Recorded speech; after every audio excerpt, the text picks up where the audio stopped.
Bismillahirrahmanirrahim. Assalamualaikum warahmatullahi wabarakatuh. Alhamdulillahilladzi akramana bil Islam, wassalatu wassalamu ala sayyidil anam wa ala alihi wa ashabihi wa baraka wa sallam. Subhanaka la ilma lana illa ma 'allamtana innaka antal alimul hakim. Rabbi shrah li sadri wa yassir li amri wahlul 'uqdatam min lisani yafqahu qawli. Hadirin hadirat, muslimin muslimat, alim ulama, cerik pandai, tokoh masyarakat, yang besar tak dihimbau gelar, yang kecil tak disebut nama. Insyaallah kita semua dimuliakan Allah Subhanahu wa taala. Amin ya rabbal alamin. Berkaitan dengan Maulid Nabi Muhammad sallallahu alaihi wasallam, maka orang Riau tidak mengkhususkan membaca Maulid hanya pada 12 Rabiul Awal, tidak pula mengkhususkan pada bulan Rabiul Awal. Mengayun anak baca Maulid, pengantin malam berinai baca Maulid, acara akikah baca Maulid. Yang dimaksud Maulid itu apa? Itulah syair-syair, pujian-pujian yang disusun oleh Imam Al-Barzanji, ditulis oleh Imam Abu Ja'far Al-Barzanji. Apa isi Maulid itu? Puji-pujian. Abtadi'ul imla bismidzatil aliyah. Itu diambil dari hadis Nabi. Kullu amrin zibalin, setiap amal yang baik, walam yubda bi bismillah, kalau tak disebutkan nama Allah, fa huwa aqta, segala amal baik kalau tak disebut nama Allah maka amal itu putus. Mau pergi berangkat kerja, sebut nama Allah. Mau makan, sebut nama Allah. Mau masuk kamar mandi, Allahumma inni a'udzubika minal khubuthi wal khaba'ith. Mau tidur, sebut nama Allah. Bismika Allahumma ahya wa amut. Mau masuk masjid, sebut nama Allah. Allahumma aftah li abwaaba rahmatik. Maka di awal Maulid itu dibaca abtadi'ul imla, aku mulai kekosongan, bismidzatil aliyah, dengan nama Allah yang tinggi. Mustadirran faidhal barakati ala ma ana lahu, dengan ingin mengharapkan barakah. Wa aulah, baru dia baca bismillah. Bismillahirrahmanirrahim. Al jannatu wa na'imuha sa'dun liman yusalli wa yusallim wa yubarik alaihi. Itu pun dia ambil dari hadis Nabi. Mana hadisnya? Man shalla alayya salatan, siapa yang berselawat kepadaku satu kali, sallallahu alaihi wa asyara, Allah balas 10 kebaikan. Wa hutat anhu asyara sayiat, ditutupi 10 kesalahan. Wa rufi'at lahu asyara darajat, dinaikkan 10 tingkatan. Selawat satu kali, maka Allah balas 10 kebaikan, 10 dosa ditutupi, 10 derajat dinaikkan. Itulah awal al-jannatu. Al-jannatu wa na'imuha, al-jannatu surga, wa na'imuha beserta kenikmatannya, sa'dun menjadi balasan kebahagiaan, liman yusalli wa yusallim, bagi orang yang berselawat dan mengucapkan salam, wa yusalli wa yusallim. Abtadi al-jannatu wa na'imuha sa'dun liman yusalli wa yusallim wa yubarik alaihi, mengucapkan barakah. Itulah dibaca sampai habis. Kalau Maulid di Siak memang dibaca dari awal sampai habis. Legilah kalau acara Maulid di Siak. Tapi di Pekanbaru tak ada lagi baca. Kata sambutan, untuk kata sambutan aja habis waktu baca Maulid. Kata sambutan dari RT, sambutan RW, kata sambutan tokoh masyarakat, kata sambutan. Yang paling sikit kata sambutan Masjid Raya. Tempat lain habis-habis. Padahal kata sambutan tak perlu. Satu, pembukaan dengan protokol, kata sambutan dari ketua masjid, lalu kemudian membaca Maulid, diterjemahkan. Kalau tak bisa membaca Maulid, tak bisa terjemahkan, ceramah. Nah, itu maka diisi dengan ceramah. Sejarah Nabi, bagaimana Nabi kecil, bagaimana akhlak Nabi, bagaimana Nabi sedihnya ditinggal ibunya, bagaimana Nabi dengan paman-pamannya, bagaimana dia menikah, bagaimana sejarah Nabi. Habis itu doa. Kalau kata Imam Al-Hafiz Jalaluddin Abdurrahman As-Suyuti, makan. Nah, di dalam itu ujungnya ada makan. Ini entah ada makan entah tidak, Allah. Ada namanya Khalifah Buktikin, itu dipotongkannya 1000 ekor kambing. Maulid Nabi. 1000. Saya kalau kaya saya 1000 kambing saya potong. Dibuasinya nasi manisan 5000 piring manisan. Begitulah hebatnya mereka mengenang Nabi Muhammad sallallahu alaihi wasallam. Itu yang mengarang kitabnya Al-Hafiz Jalaluddin Abdul Rahman As-Suyuti. Jadi kalau mau tradisi ini tak hilang, buatlah ibu-ibu yang kepala sekolah, bapak-bapak pimpinan perusahaan, buat musabaqah lomba baca Barzanji. Kalau di Jawa mereka tak baca Barzanji, mereka baca Burdah. Kalau di Palembang mereka baca Simtud Durar. Isinya sama, pujian-pujian kepada Nabi Muhammad sallallahu alaihi wasallam. Jadi kalau dikatakan apa itu orang ngaji itu ingat Nabi cuman bulan Rabiul Awal aja. Tak. Kita ikat Nabi setiap hari, ingat Nabi. Allahumma salli ala sayyidina Muhammad wa ala ali sayyidina Muhammad. Setiap berdoa ingat Nabi. Alhamdulillah rabbil alamin wassalatu wassalamu ala sayyidina Muhammadin nabiyil ummi wa ala alihi wa sahbihi wa baraka wasallam.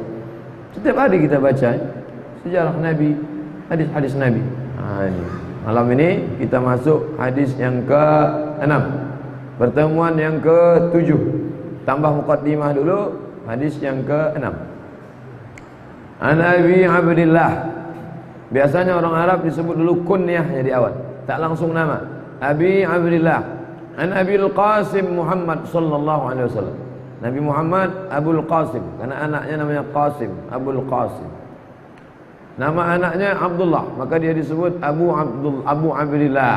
An Abi Abdillah. Nama periwayat hadis yang kita kaji malam ini An-Nu'man ibnu Bashir. Nu'man ibnu Bashir radhiyallahu anhu. Pindahlah orang Makkah ke Madinah. Di Madinah ada orang Yahudi, Yahudi Bani Nadir, Yahudi Bani Quraidah, Yahudi Bani Qainuqa, Yahudi Khaybar. Apa kata orang Yahudi? Saking bencinya sama orang Islam, tengoklah, orang Makkah sama orang Madinah ini tidak akan hamil. Tak akan ada hamil orang Makkah yang pindah ke Madinah. Dan orang Madinah ini pun karena menyambut Muhammad, dia tak akan hamil. Maka ditakdirkan Allah, hamillah perempuan namanya Amrah binti Rawahah, saudara kandung dari Abdullah ibn Rawahah. Ada sahabat Nabi namanya Abdullah ibn Rawahah. Dia punya saudara kandung perempuan namanya Amrah binti Rawahah. Hamil dia, lahirlah anak laki-laki. Inilah dia yang meriwayatkan hadis malam ini, An-Nu'man ibnu Bashir. Membantah pernyataan orang Yahudi. Kalian bilang tak bisa hamil, nih buktinya hamil. Takdziban lil Yahud.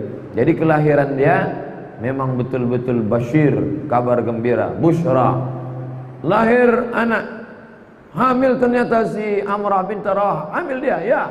Kalau begitu bohong kemarin. Orang-orang yang lemah iman percaya dia. Nah, sekarang pun ada juga orang hasad, orang dengki. Tengoklah, nikah dia sama anak 4 bulan, ya. Tengoklah kalau hamil, sampai mati takkan hamil. Rupanya dia naksir dulu sama anak bapak. Tiba-tiba hamil, kembar pula 4. Baru tahu, pingsan dia kontan. Hamillah Amrah binti Rawahah. Senanglah kaum muslimin. Biasalah orang Yahudi kalau sudah hamil. Sebelum hamil apa kata dia? Takkan hamil. Setelah hamil apa kata dia? Paling-paling mati dalam kandungan. Setelah lahir apa kata dia? Alah, paling-paling anaknya jahat. Pokoknya berkawan sama orang kafir ni kenyang kita. Jadi kalau ada tetangga, kawan, jamaah masjid model begitu, itu otak-otak Yahudi. Tak tahu. Berkawan akrab, sama-sama ngaji, nikah dia duluan. Sakit hati, si anu udah nikah, tengok aja lah kalau hamil istri. La ilah, mestinya doakan lah. Dulu begitu orang payah hamil, sekarang tak. Nikah Januari, April lahir. Emanglah dunia ini. Awwalu mauludin lil Ansar. Dan ini adalah anak orang Ansar. Tidak lagi dibawa nama suku. Di Madinah ada 2 suku besar. Pertama nama suku Aus, yang kedua suku Khazraj. Aus sama Khazraj. Tapi begitu Islam datang, hilang Aus, hilang Khazraj, berubah menjadi Ansar. Nasara, menolong. Ansar, mereka lah yang datang muhajirin dari Makkah, tak ada rumah, tak ada tempat, tak ada makan.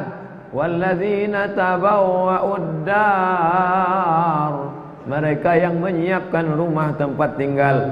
Berapa lama Nabi menumpang sebelum rumahnya siap? Kenal rumah sahabat. Bahkan sahabat menawarkan rumahnya. Abdurrahman bin Auf susah, datang Sa'ad bin Rabi', Abdullah bin Auf, ini rumahku, mana yang kau mau? Pilih, mana yang kau mau. Begitulah sahabat-sahabat dulu. Maka mereka disebut dengan Ansar, yang datang dari Makkah, macam-macam sukunya. Tapi setelah ke Madinah tak lagi ditengok, tapi ditengok Muhajirin. Begitu juga kita, ada Minangkabau, ada Jawa, ada Melayu, ada Batak, ada Mandailing Natal, ada Karo, ada Sunda, tapi tak lagi ditengok. Siapa itu? Jamaah Masjid Raya Senapela. Sudah menjadi jamaah masjid. Siapa itu? Jamaah masjid. Tak lagi bawa-bawa suku. Tapi suku tak hilang, tetap ada. Tapi yang ditengok adalah kebersamaan. Jadi kalau masih ada lagi orang bawa-bawa suku, maka pelajaran penting Khazraj, dari suku Khazraj. Lalu kemudian dia, Nu'man bin Bashir ini umurnya panjang, pernah tinggal di negeri Syam. Di Madinah, naik dia ke atas, tinggal di negeri Syam. Suriah, Lebanon, Yordania, Palestina. Tinggal dia di tempat namanya Hims. Pernah pula menjadi qadhi. Qadhi sekarang hakim agung di Dimashq. Bahasa Arabnya Dimashq. Orang barat menyebutnya Damaskus.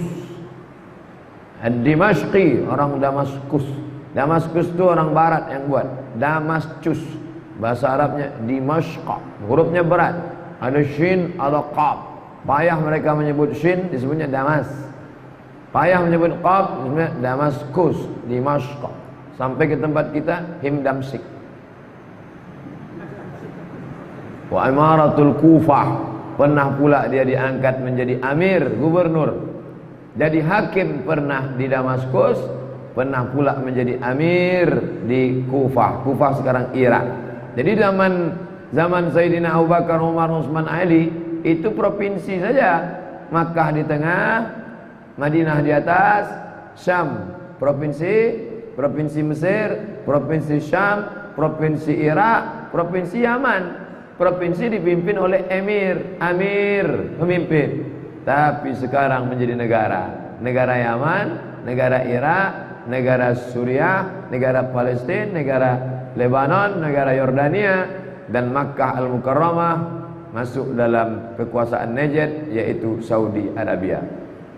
Negara Mesir dulu itu satu kekuasaan dipimpin oleh khalifah, pemerintahannya khilafah, nama pemimpinnya khalifah. Dia pula orangnya syairan, penyair. Kami Pak Ustaz dilarang bersyair sama guru kami. Katanya berdalil dari surat Yasin. Wa ma 'allamnahu asy-syi'ra wa ma yanbaghi lah. Kami tidak ajarkan syair kepada Muhammad dan dia tidak layak bersyair. Kenapa syair tak layak bagi Nabi? Ini perlu kita pahami kronologisnya. Nu'man bin Bashir penyair. Sahabat Nabi penyair. Ada nama sahabat Nabi Nu'man bin Bashir, kana syairan, penyair. Hassan bin Thabit. Ada perempuan dua dari Mesir, satu namanya Sirin, satu namanya Maria. Maria itulah yang lahir dari Maria, anak Nabi Ibrahim. Maria punya adik namanya Sirin. Sirin diberikan Nabi kepada Hassan bin Thabit, penyair. Ini kontradiktif nih Pak Ustaz. Di Quran dilarang bersyair. Kenapa justru sahabat Nabi penyair? Syair yang tak boleh itu memuji-muji penguasa. Orang tukang buat pantun, dipujinya lah. Pergi ke Jakarta makan tenteng, ketua yang ganteng. Pantun apa tuh Pak Ustaz? Itulah pantun orang yang terlalu memaksakan. Saking kan inginnya muji-muji orang, tak apa-apa kata dia. Yang penting bohong, dusta, makanya dilarang bersyair. Tapi kalau kita syair itu apa? Itulah pantun-pantun orang Melayu. Orang Melayu ni kalau bersyair, berpantun, Masya Allah. Berapa kali saya diundang acara akad nikah. Diundang jam 8, jam 9 cerita burung aja. Dari jam 8, burung merbah, burung merpati, burung ke burung jam 8. Habis itu buah melinjo, buah keduku. Habis. Kapan ini acara? Berbisik saya sama Ustadz Qori. Ustadz Qori kita, apa kata Ustadz Qori? Ustadz Somad, ya, orang Melayu dulu berpantun, dia tak ada ceklok masuk kantor. Orang Melayu dulu berpantun, pokok getahnya ada, pokok kelapanya ada, ikan banyak. Berpantun lah mereka dari pagi sampai siang. Sekarang kita berpantun, mau datang undangan ke sana lagi, kata sambutan sini lagi. Ustadz Qori dah gelisah, jam berapa nih mulai? Saya tak gelisah, saya santai aja di situ, karena kebetulan sedang kosong. Siapa Ustadz Qori? Tak boleh sebutkan, kawan-kawan kita juga. Nah, jadi bersyair ini boleh. Makanya kalau syair-syair, syair burda, syair simtud durar, syair diaul lami yang ditulis oleh Habib Umar bin Hafiz, itu istinya syair-syair semua. Kenapa boleh bersyair? Karena Nabi membolehkan sahabat bersyair.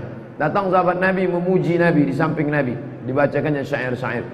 Sakata wa tabassama, Nabi diam dan tersenyum. Waktu sahabat memuji dia pakai syair, Nabi diam, tersenyum Nabi. Nah, itu namanya sunnah takrir. Kalau Nabi menyuruh buat syair, buat syair, buat syair, itu namanya hadis qauli. Kalau Nabi membuat, aku sendiri bersyair untuk diriku, itu namanya fi'li. Tak ada syair qauli. Tak ada Nabi nyuruh buatkan syair aku, buatkan syair. Tak. Tapi Nabi diam waktu sahabat memuji dia pakai syair.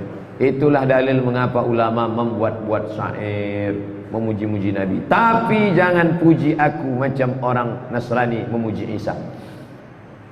La tatruni, jangan kalian puji-puji aku kama atiratin nasara al-masih, sebagaimana orang Nasrani memuji-muji al-Masih.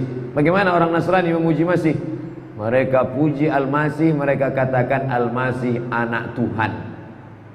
Nasrani terlalu memuji al-Masih, melambung sampai ke atas, anak Tuhan.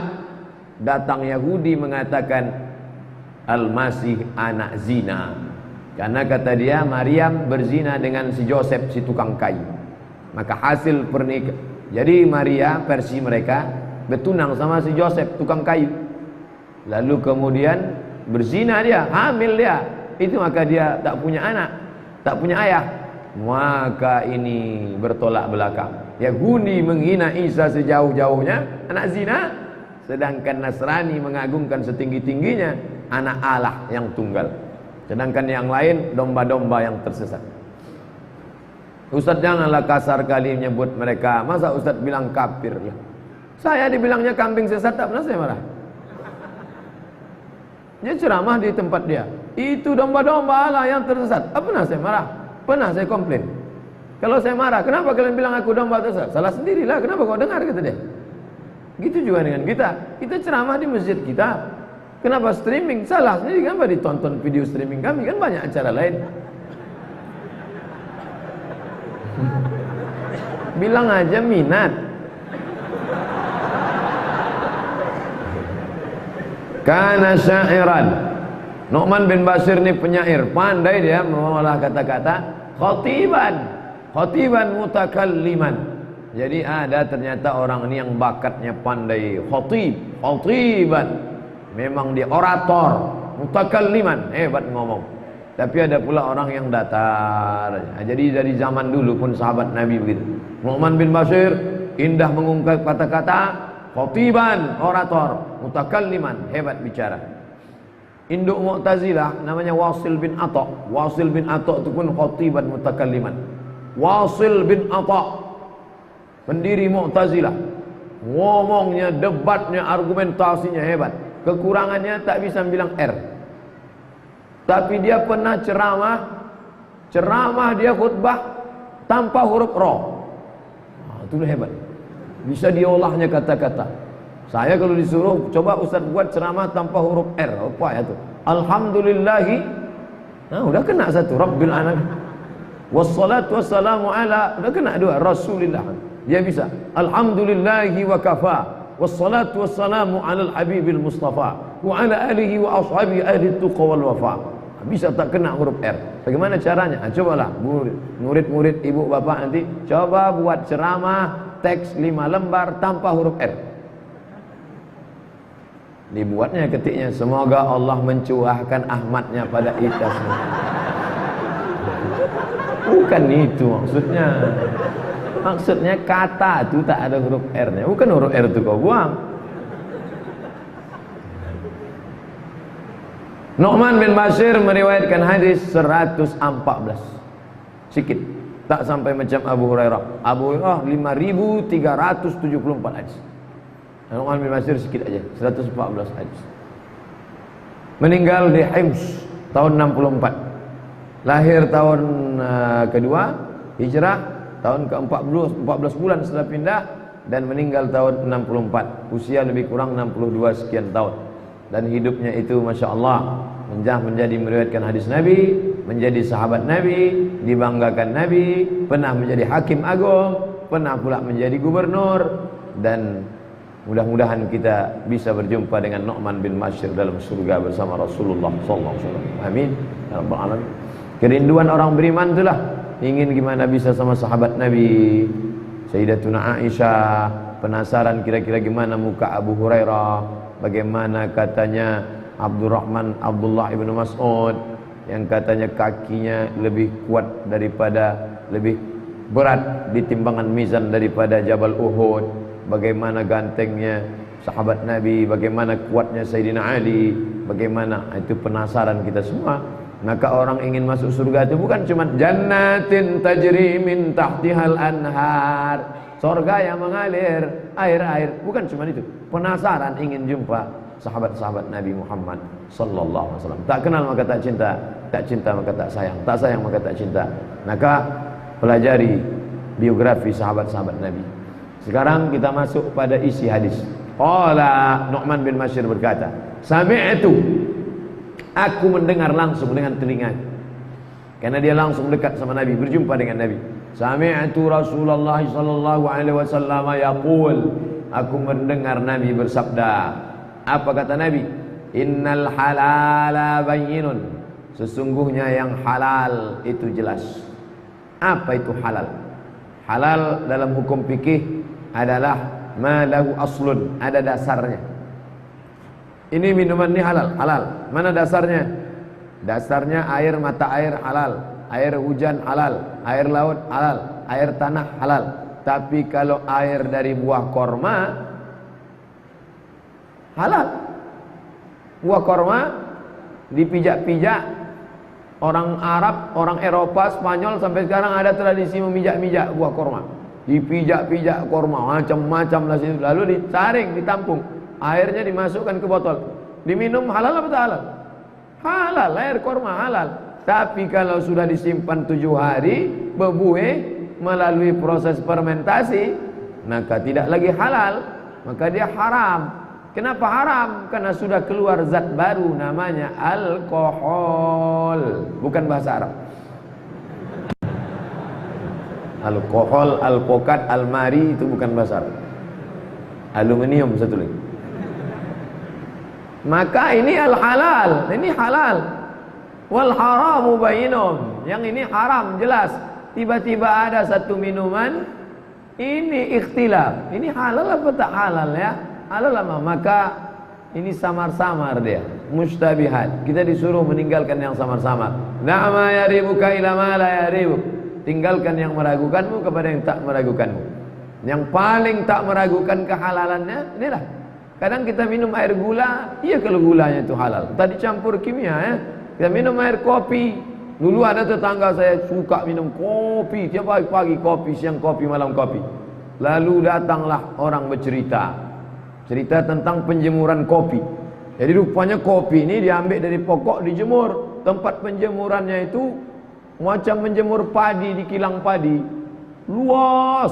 Jadi orang yang menjemur itu tak ada pakai baju. Jatuhlah keringat-keringat ketiaknya ke bawah. Dan dia kalau sedang flu, pilek, berdahak, tuh gitu. Tak mungkin dia mungkin lari ke tepi kan. Sejak itu berhenti kawan tu minum kopi. Tapi jangan gara-gara cerita ni Tak minum kopi. Dan para pedagang kopi jangan pula salahkan saya. Gara-gara ceramah Ustaz Somad banyak orang berhenti minum kopi. Bisa jadi disediakannya tisu asal dia. Bisa jadi. Itu cerita ya. Sanadnya pun tak jelas.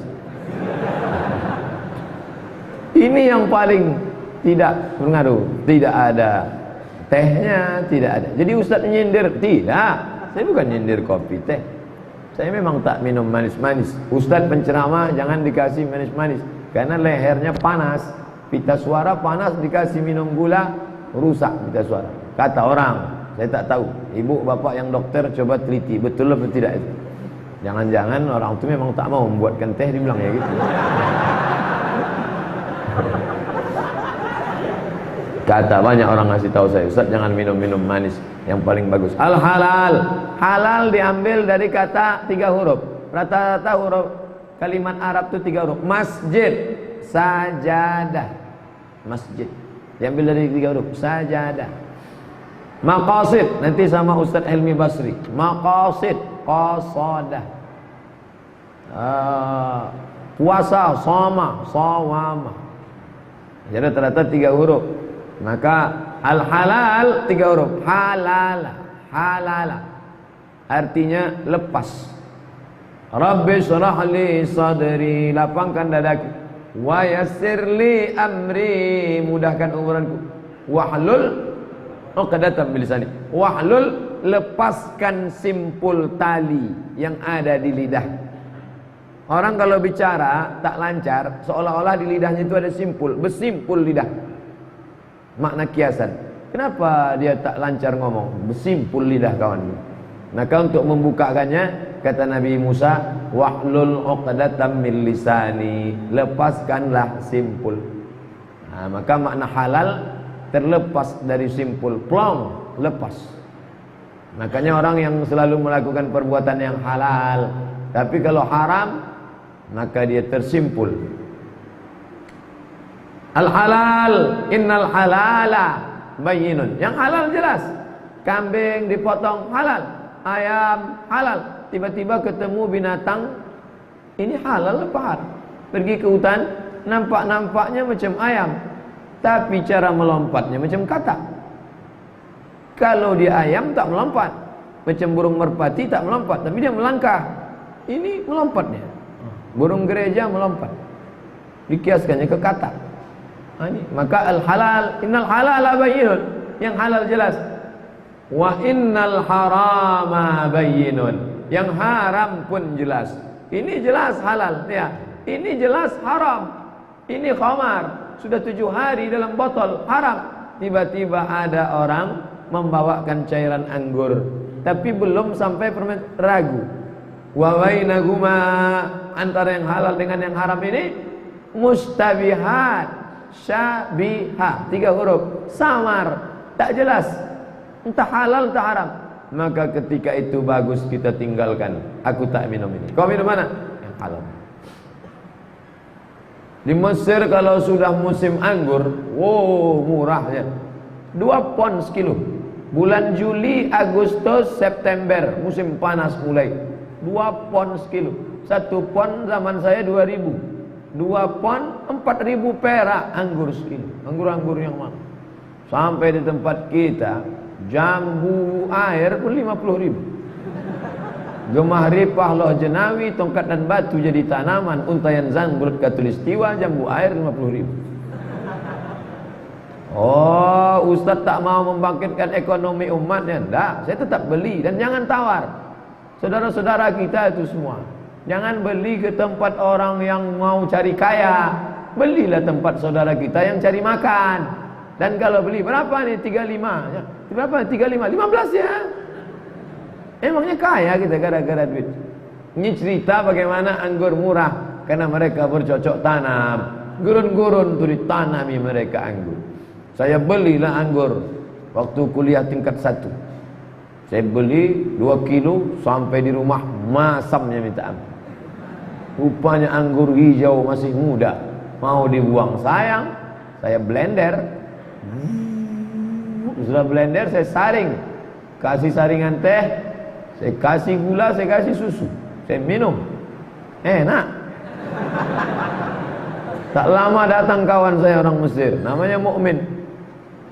Mukmin, anda tanya, ma ra'yuka bi 'asir inab? Apa pendapat engkau tentang jus anggur? Wah, haram ya akhi. 'Asir inab haram ada, la tashrab, kata dia. Haram. Habis itu saya ambil dari kulkas, saya masukkan ke gelas, saya suruh dia minum. Ma hadzal? Apa ini? Minum aja lah, saya bilang. Diminumnya, minta lagi satu gelas lagi. Saya kasih lagi. Sudah selesai, tanya penasaran, dia apa nih? Inilah dia asir anggur tuh, saya bilang. Asir anggur itu haram kalau sudah melalui fermentasi. Kalau belum melalui fermentasi, maka tidak ada zat alkohol dalamnya, maka kita minum saja. Nah, kalau sudah jelas berubah dia asam, maka dia haram. Tapi kalau belum, halal. Tapi ketika samar-samar, kita tak tahu, maka ini disebut dengan bainahuma mustabihat, samar-samar. La ya'lamuhunna katsirun minan nas. Banyak manusia yang tak tahu masalah ini. Dia hitam putih aja, halal, haram. Yang ini tergantung kepentingan dia.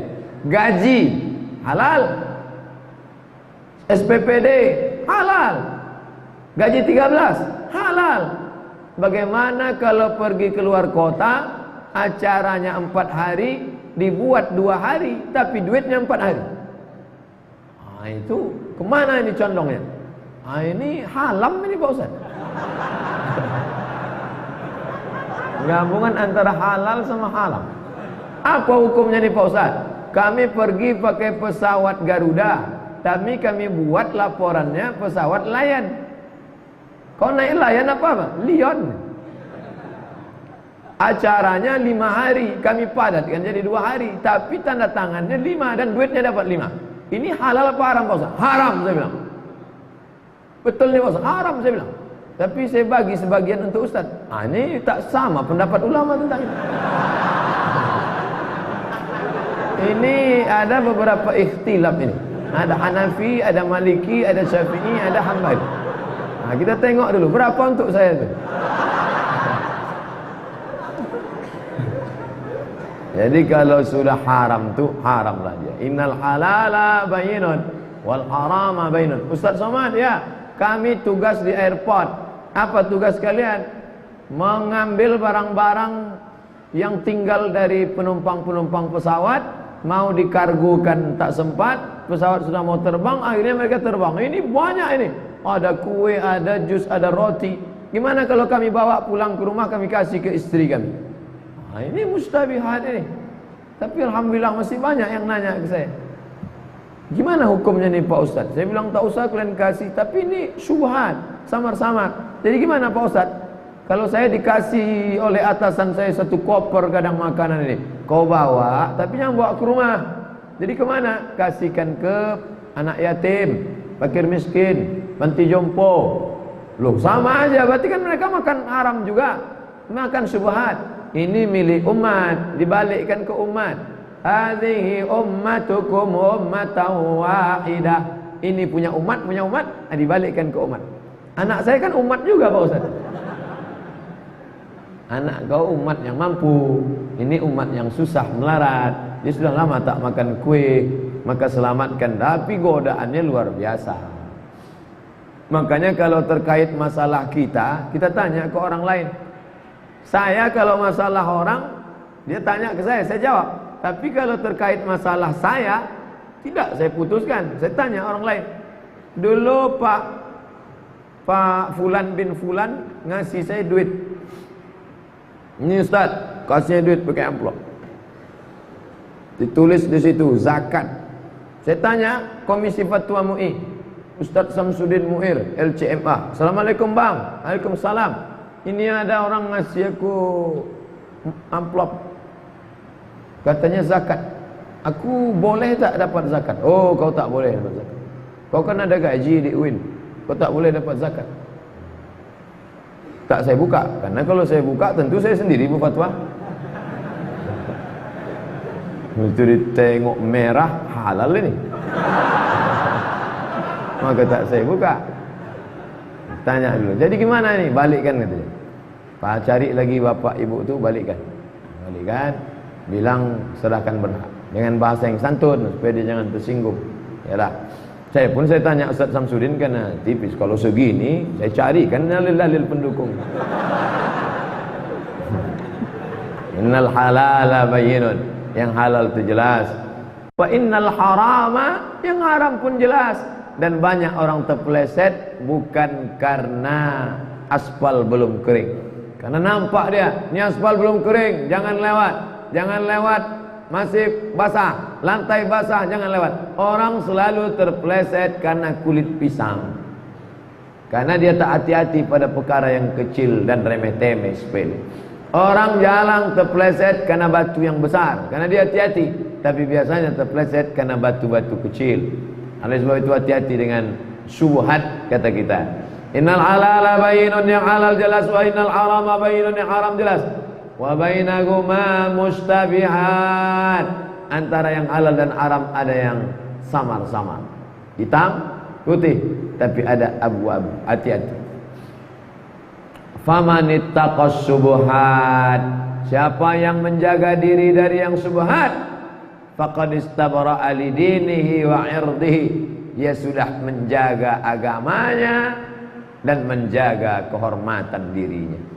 Bersyukurlah Bapak Ibu yang masih menjaga diri dari yang syubhat. Ini zaman edan, zaman gila. Tapi masih ada dijumpakan Allah saya dengan orang-orang yang luar biasa. Ustaz Somad kenal sama Pak Pulan yang kerja di kantor itu? Kenal? Di jamaah kita. Dulu tuh Pak Ustaz, waktu saya masih jahiliyah, saya bawakan duit sekoper, tak diterimanya. Tapi gayanya santai aja, ya. Casingnya gitulah dari dulu. Tapi tak mau dia duit sekoper. Saya tak tanya duit kerincing apa duit apa. Sekoper tak mau terima. Itu Pak Ustaz, Pak Hakim itu dulu pernah kami bawakan duit dalam satu perkara, tak mau dia terima. Karena dia tak mau menerima duit, kami tengok kesenangan dia. Kira-kira dia senang apa? Rupanya dia senang kucing. Kami bawakan kucing. Kucing pun dia tak mau. Jadi masih ada orang-orang. Cuman manusia yang spesies begini ini tak banyak. Hampir-hampir punah lah. Cerita kita tentang orang yang menjaga diri dari syubhat ini, itu sama macam cerita dinosaurus, Jurassic Park. Nah, tapi masih ada alhamdulillah. Mudah-mudahan anak-anak cucu kita termasuk golongan itu insyaallah. Jangan sampai dia main hantam kromo, bantai saja. Ini syubhat nih, jangan kau makan. Alah Pak Ustaz, yang haram aja payah gitu dia. Apalagi yang syubhat gitu dia. Ya habisi semua. Jurusnya jurus gayung, cedok sana, cedok sana, cedok sana. Satu lagi jurus tupai, lompat sana, lompat sana, lompat sana. Yang satu lagi jurus macam-macam lah.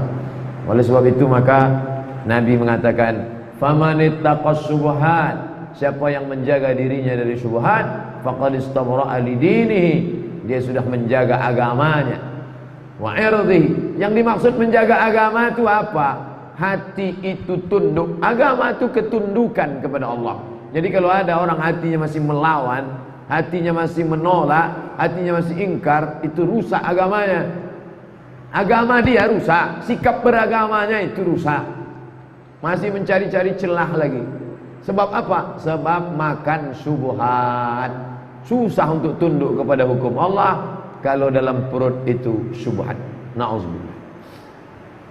Wa man waqa'a fis syubhat, siapa yang terjerumus termasuk ke dalam perkara syubhat, waqa'a fil haram, maka sesungguhnya dia masuk ke dalam yang haram.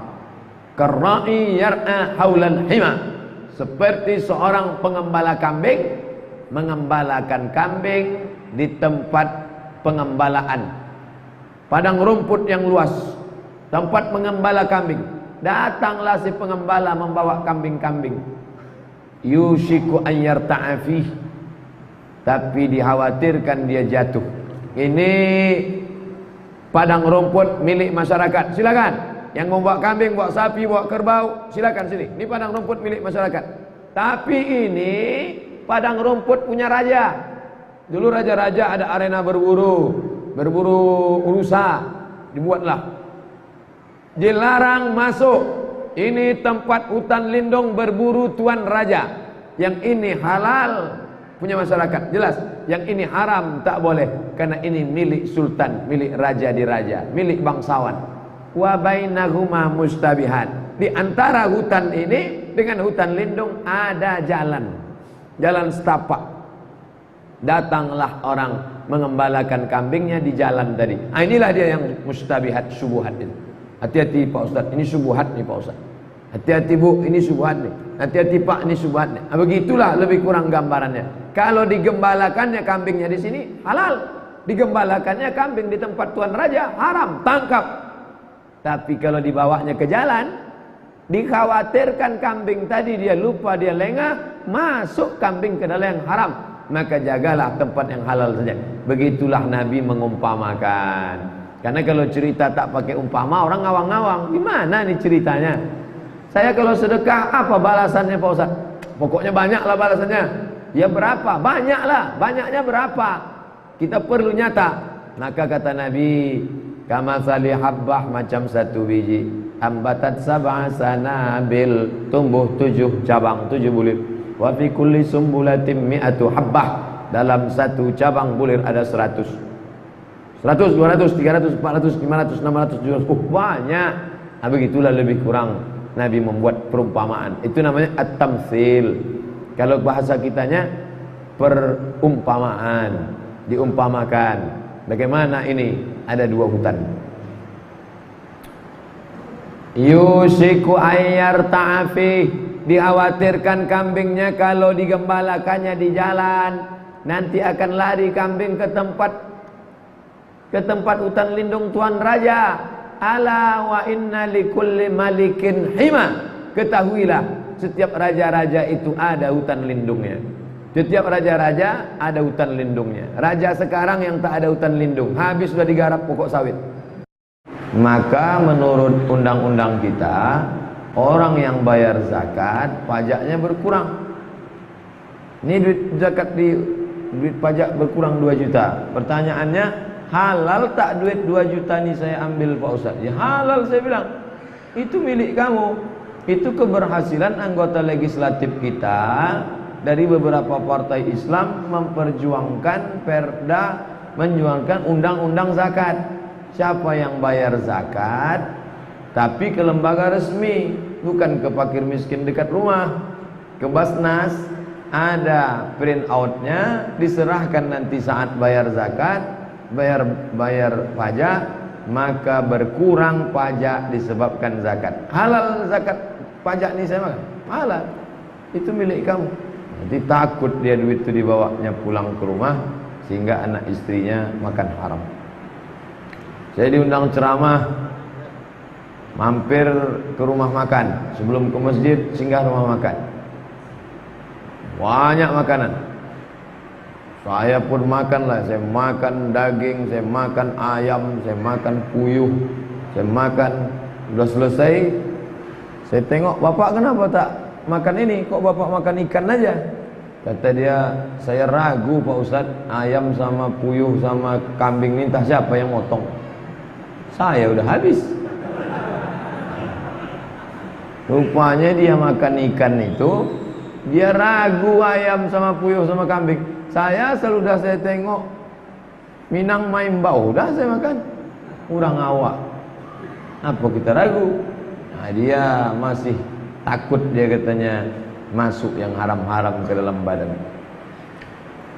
Di Malaysia gubernur itu namanya menteri besar. Ada daerah Kelantan, itu menteri besarnya dari PAS, Partai Islam Malaysia. Sudah meninggal. Pemimpin karismatik, Nik Aziz. Solat jenazahnya ratusan ribu orang. Dia kalau hari Jumat memberikan ceramah di pasar, tak muat lagi masjid, semua orang datang. Kalau dia solat subuh, air botol-botol penuh, orang mau minta doa barokah. Jabatannya gubernur. Hidup sederhana, makan di lantai. Kata kawan saya yang dari Kelantan, pernah satu acara Nik Aziz datang bawa nasi bungkus. Panitia pun heboh. Kenapa bawa nasi bungkus? Karena kata dia, saya ragu makan di piring ini.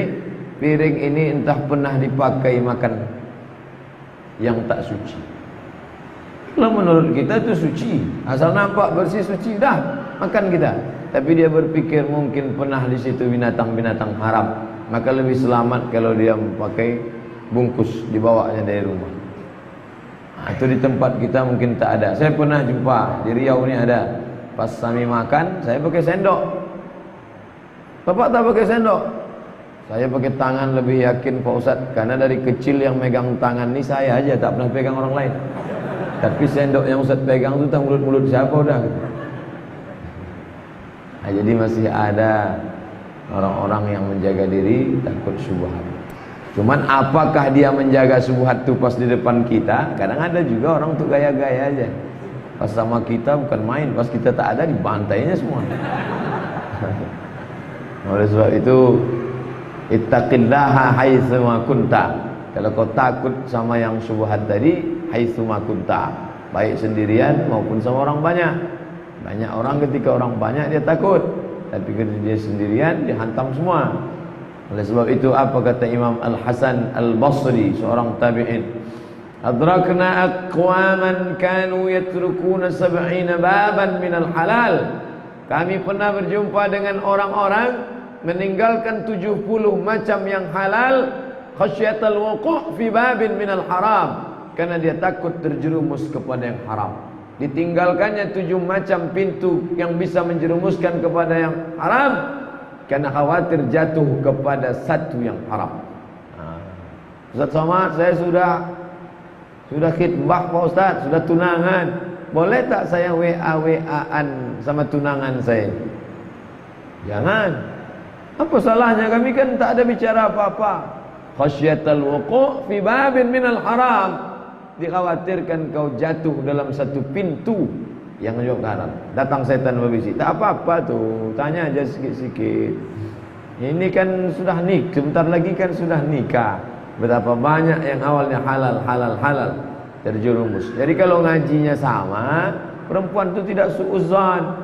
Dia tak suudzon, ini mempelai laki-laki ini sombong sekali, tak nanya saya sudah makan pagi atau tidak. Belum lagi nikah. Oleh sebab itu maka jaga diri kita dari tanah yang menjadi hutan lindung raja yang tak boleh kita. Kenapa Allah diumpamakan sebagai raja? Boleh tidak? Apa tidak boleh? Ya boleh. Nama dia salah satunya Al-Malik, Al-Malik, Al-Quddus,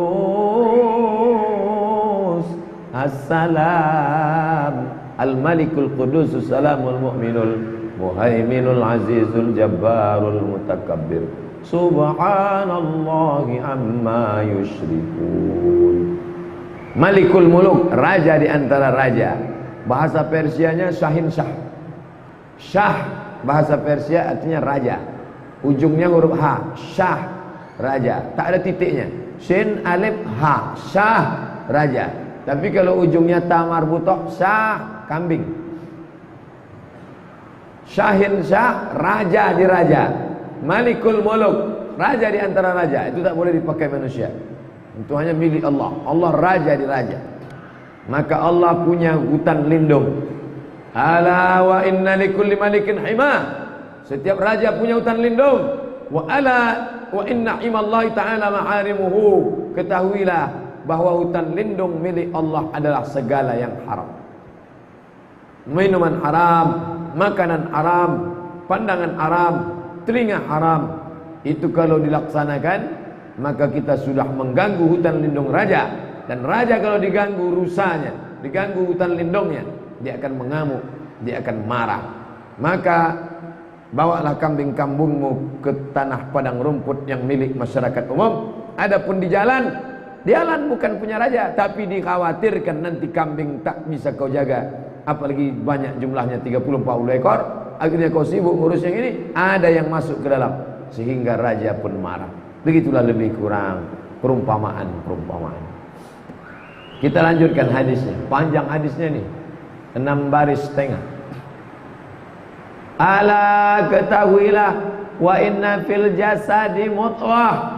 Di dalam jasad ada mudghah. madara, mutrah, sesuap. Asal kata madara kunyah, yamdaru, madara yamdaru, kunyah, sesuap, sekepal, segumpal. Ini mirip dia. Di dalam diri ini ada sekepal, dalam diri ini ada sesuap, dalam diri ini ada segenggam.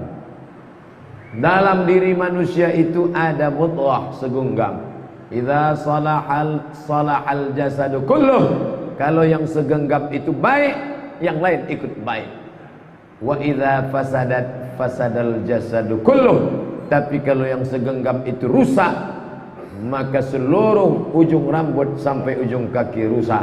Apa yang segenggam, yang sekepal, yang sesuap itu? Ala wahiyal qalb. Dia adalah qalb. Banyak orang mengartikan qalb hati. Tak betul. Bukan hati, jantung. Qalb itu jantung. Bapak ibu yang punya patung di rumahnya, di rumah mana boleh patung Pak Ustaz? Patung yang tak ada kepala, hanya badan, tangannya puntung sampai pinggang, tapi ususnya nampak semua. Itu biasanya di rumah-rumah Pak Dokter. Kadang ada orang menengok itu takut dia, tapi sebagian orang menengok itu ingat pula dia rempah untuk membuat gulai cincang. Menengok usus-usus di dalam. Hati ini yang di tengah, makanya disebut dengan ulu hati. Sedangkan yang dimaksud segumpal tadi bentuknya sebelah kiri dia. Sebelah kiri kalau diukur 2 jari di bawah. Yang berdetak berdegup itulah jantung. Makanya kenapa si fulan mati mendadak? Jantung koroner. Tak bisa berdetak berdegup, mati tiba-tiba. Ala fil jasadi mutrah. Ketahui dalam jasadnya ada segumpal sekepal. Idza salahat salahal jasadu kulluh. Ini perumpamaan. Ini salah satu mukjizat Nabi. Dari mana Nabi Muhammad SAW tahu? Padahal waktu itu belum ada rumah sakit jantung Indonesia, belum ada lagi orang tahu jantung inilah segala sesuatunya.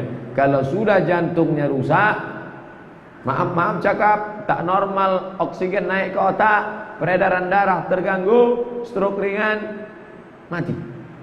Maka jantung. Kalau jantung baik, yang lain ikut baik. Kalau jantung rusak, yang lain ikut rusak. Ini perumpamaan. Kalau di dalam ini baik, yang lain ikut baik. Ini hadis tak connect. Di awal dia cerita halal, habis itu cerita haram. Di tengah dia cerita hutan lindung. Ada hutan masyarakat, ada hutan raja. Di tengah ada jalan yang subhat. Di ujung cerita jantung. Apa hubungannya? Ternyata terkait makanan halal dengan perilaku manusia. Kalau ada orang mencuri, itu yang jahat bukan tangannya. Kalau ada orang sumpah serapah, cakap kasar tak tentu arah, yang jahat bukan lidahnya. Kalau ada orang matanya jelalatan, yang jahat bukan matanya. Kalau ada orang melangkahkan kaki ke diskotik, ke nightclub, ke tempat haram, yang jahat bukan kakinya. Lalu di mana? Jantung. Sebetulnya yang berpikir itu di sini atau di sini? Nah, ini ikhtilaf ulama. Ada yang kenapa? Karena selalu dikatakan afala yatadabbaruna al-Qur'an. Mengapa mereka tidak merenungkan Al-Quran? Am ala qulubin. Apakah di dalam hati itu, dalam jantung itu ada kunci? Oleh sebab itu ada yang mengatakan berpikir itu di sini. Ada yang mengatakan berpikir itu di sini. Tapi saya ikut pendapat yang mengkombinasikan. Tak ada kontradiktif antara di sini dengan sini. Kenapa? Karena berawal dari sini, naik dia ke sini. Ini yang betul. Makanya dalam Quran dikatakan, maka dzabal fuadu ma ra'a. Fuad yang masih berbolak-balik, qallaba yuqallibu taqallabat wa taza'za'at, berbolak-balik. Hati yang berbolak-balik. Tapi yang sudah tak berbolak-balik, sudah mutmainnah. Ya ayyatuhan nafsul mutmainnah, disebut dia dengan fuad. Ma kadzabal fuadu ma ra'a. Hati, jantung tak pernah berdusta akan apa yang dia lihat. Kenapa? Karena dia sudah sampai pada tingkat tidak lagi ammarah, tidak lagi lawamah, tapi sudah sampai pada mutmainnah, tenang. Orang yang ammarah gelisah ke kiri, ke kanan, ke atas, ke belakang. Orang yang lawamah tergantung. Kalau ke sana angin dia senang. Baling-baling di atas bukit, kemana angin bertiup ke sana dia pergi. Tapi kalau sudah sampai pada tingkat mutmainnah, fuad, tenang. Innal kalama la fil fuad. Sesungguhnya kalam itu letaknya di fuad. Wa inna ju'ilal lisan, diciptakan lidah, alal fuad, menjadi pertanda atas apa yang ada di dalam. Makanya ketika ada orang sholat Allahu Akbar, asik menarik-narik jenggotnya. Lalu apa katanya? Idza salahal qalbu, idza khasha'atil qalbu, la khasha'atil jawarih. Kalau di sininya khusyuk, maka anggota tubuh pun ikut khusyuk. Tak bisa kita katakan saya ni gayanya tak khusyuk, di dalam ni khusyuk ni. Innallaha la yanzuru ila ajsamikum. Allah tak menengok mata kamu, Allah tak memandang telinga kamu, Allah tak melihat tangan kamu.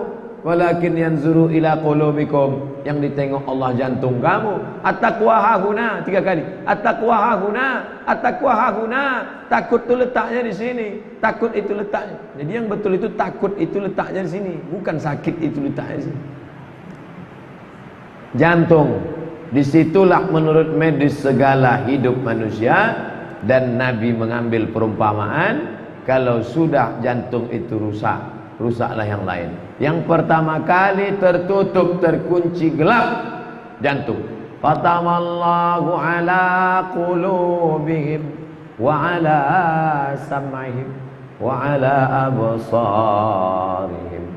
Hati tertutup, telinga tersumbat, mata terkunci. Summum bukmun amyun fahum la ya'qilun. Pekak, tuli, bisu, buta, tak lagi bisa berpikir. Nasiyatin kazibatin khati'ah. Nasiyatin, ubun-ubun, kepala. Kazibatin, pembohong, pendusta. Khati'atin, kadzaba, kadzab, bohong, dusta. Khata'a, salah, silap, dosa. Di sini letak silap, salah, dosa. Kenapa? Karena dari sini menyembur naik ke atas, dari atas menular ke mata, menular ke telinga, menular ke tangan, menular ke kaki. Hubungan korelasi antara makanan dengan jantung, dengan otak, dengan perbuatan. Makanya jaga makanan anak-anak keluarga kita agar tidak terjerumus jantungnya rusak. Tak ada rasa takutnya, tak ada rasa cemasnya. Tapi orang-orang yang menjaga makanan, menjaga agamanya. Makanya jaga makananmu, takun mustajabud da'wah. Kau jaga makananmu, maka doamu akan dikabulkan Allah Subhanahu wa ta'ala.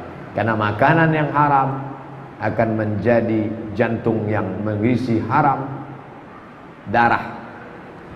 Satu mangkok makanan kita makan, satu piring nasi kita makan, berubah menjadi darah. Darah masuk ke jantung, menyembur naik ke otak. Darah menggumpal dari daging, daging membalut tulang. Ayyuma lahmin, setiap daging di tangan, di badan. Nabata min aramin, tumbuh dari yang haram. Fannaru aulabi, tempatnya api neraka. Pikir pendapatan, pikir dulu pendapatan, sesal kemudian tiada bulu. Jangan kasih anak, jangan kasih keluarga makan haram, syubhat-syubhat. Oh, kalau gitu tak kami makan Pak Ustaz, kami belikan ban mobil. Jangan dulu. Kami buatkan pagar rumah sama sepatu. Jangan. Kalau gitu kami belikan baju koko untuk Ustaz. Jangan.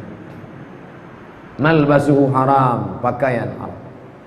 Kenapa doa tak dikabulkan Allah? Mat'amuhu haram, mashrabuhu haram, malbasuhu haram, wa ghudhiya bil haram, disuapkan makan haram, rusak semuanya. Oleh sebab itu kenikmatan hidup ini di mana? Pada saat kita bisa tenang. Dan tenang itu letaknya di mana? Tenang itu di sini apa di sini Pak Ustaz? Ala bi dzikrillah tatma'innul qulub. Qul, dengan berzikir maka hatimu akan tenang. Subhanallah wa bihamdihi subhanallahil azim, subhanallah wa bihamdihi subhanallahil azim, subhanallah. Macam dikacau dia, dikacau butek, maka biarkan dia tenang. Kadang bangun kita pagi risau, tak tahu entah apa yang dirisaukan. Tapi ketika dibawa dia berzikir, tenang, tenang. Allahumma salli ala sayyidina Muhammad wa ala ali Muhammad. Allahumma salli ala sayyidina. Macam-macam. Yang suka selawat, selawat. Yang istighfar, istighfar. Astagfirullahaladzim, astagfirullahaladzim. Yang la ilaha illallah syarika la ilaha syarika la lahul mulku wa lahul hamdu wa huwa yumiitu. Subhanallah bihamdihi, subhanallahil azim, subhanallah bihamdihi, subhanallahil azim, subhanallah bihamdihi. Tapi kalau makanan haram susah. Dia akan mencari ketenangan dengan yang haram juga. Orang yang makan haram, ketenangannya pada yang haram. Oh, jadi orang yang makan haram itu hidupnya tenang. Tenang juga. Tapi ketenangannya semu sementara. Karena dia terjerumus dalam yang haram, haram, haram, haram. Alhamdulillah, Ustaz Somad cepat datang. Kalau jamaah duluan banyak datang, saya payah bertanya. Ini mumpung masih belum ada, boleh saya tanya Pak Ustaz? Boleh. Saya kalau dengar lagu dangdut itu tenang hati saya Pak Ustaz. Kenapa bisa dalam haram ada ketenangan? Ketenangan yang datang dari allazi waswisu fi sudur. Kau tenang, kau tenang, kau tenang, kau tenang, kau tenang, kau tenang, kau tenang, kau tenang, kau tenang. La umanniyannahum, aku buat mereka berhalusinasi, berimajinasi, tamanni, tenang, tenang, tenang. Setelah merasa tenang, wala udillannahum, lalu aku sesatkan dari jalan Allah Subhanahu wa taala. Maka kita mesti muhasabah diri. Aku ni tenang karena apa? Salahul qalbi fi khamsati asya. Hati menjadi tenang karena 5 perkara. Kalau bukan karena yang 5 ini, mungkin aku tak lagi bisa merasakan ketenangan. Yang pertama, qiraatul Quran bitadabbur. Membaca Quran dengan tadabbur. Bukan sekedar baca mau cari hafal. Enggak, tadabbur. Bismillahirrahmanirrahim. Wasiqal ladzina taqaw rabbahum ilal jannati zumara. Orang yang takut kepada Allah dibawa, digiring menuju surga sampai kepada pintu surga. Futihat abwabuha, dibukakan pintunya. Wa qala lahum khazanatuha, berkatalah para penjaganya, salamun alaikum tibtum fadkhuluha khalidin. Menetes air mata karena mengenang, masuk tak aku dalam golongan yang akan dibawa, mendapatkan ucapan selamat. Ketenangan hati ada dalam 5 perkara. Yang pertama, qiraatul Quran bitadabbur. Yang kedua, khala'ul batn. Khala' kosong, batan perut. Perut kosongkan. Tadi alhamdulillah saya sholat tadi, apa pula banyak kue-kue dekat Quran ni? Rupanya untuk yang khala'ul batan, dikosongkannya perut. Ini makin panjang pengajian saya ini, makin banyak dosa saya. Jemaah dari tadi mengosongkan perut sudah. Yang ketiga, qiyamul lail, tahajud malam. Allahu akbar. Yang keempat, at-tadarru' 'inda sahur.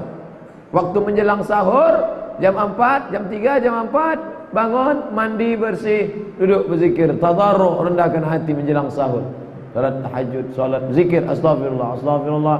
Wa bil ashari hum yastaghfirun. Pada waktu sahur mereka banyak beristighfar. Yang kelima, mujalasatus salihin, duduk bersama orang-orang soleh. Duduk bersama Habib Umar bin Hafiz, duduk bersama Syekh Ali Jum'ah, duduk bersama Syekh Muhammad Mutawalli Asy'arawi di Mesir, duduk bersama Dr. Mustafa Umar, duduk bersama Dr. Muardi Muhammad Saleh, duduk bersama Dr. Saidul Amin. Mujalatus salihin, duduk bersama orang-orang soleh. Ini ucapan siapa nih Pak Ustaz? Syekh Ibrahim Al-Hawwas. Itu bukan opik punya. Tombo ati ono 5 perkarane, baca Quran, buh apa meneh aku ora urung. Itu diambilnya dari sini. Dinyanyikannya dalam bentuk lagu. Tombo ati ono 5 perkarane, salahul qalbi fi khamsati asya. Nan pertama baca Quran, qiraatul Quran. Yang kedua khala'ul batan. Yang ketiga qiyamul lail. Yang keempat tadarru' inda sahur. Yang kelima duduk sama orang-orang soleh. Nah, ini baik.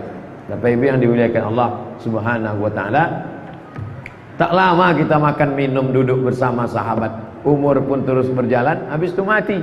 Apa yang dikejar, ambil sana ambil sini, subuhat bantai akan haram, na'udzubillah. Bukan lama dinikmati, dikumpulkan yang haram, dikumpul tak sempat menikmatinya. Berapa lama orang yang mengumpulkan harta puluhan tahun, tapi dia sendiri pun tak sempat menikmatinya, na'udzubillah. Tapi berapa banyak pula orang tidak pernah sikut kiri, sikut kanan, tanduk depan, sipak belakang, tak pernah merusak orang, tenang-tenang saja, tapi hidupnya nikmat. Malah dia pula menikmati yang dicari orang. Nah, ini luar biasa. Kita ini hidup ni simple, tak terlalu ribet, tapi tidak pula menggantungkan diri lalu tidak berusaha sama sekali. Tidak. Kau kenapa tak berusaha? Saya takut Pak Ustaz, nanti saya makan haram. Tidak. Kita tetap berusaha mencari yang halal. Kulu, makanlah min thayyibat, yang baik-baik. Itulah kaji kita pada malam hari ini. Lebih kurang 20 menit setelah salat Isya. Mudah-mudahan ada manfaatnya. Yang baik datang dari Allah, yang tak baik dari hamba Allah yang dhaif.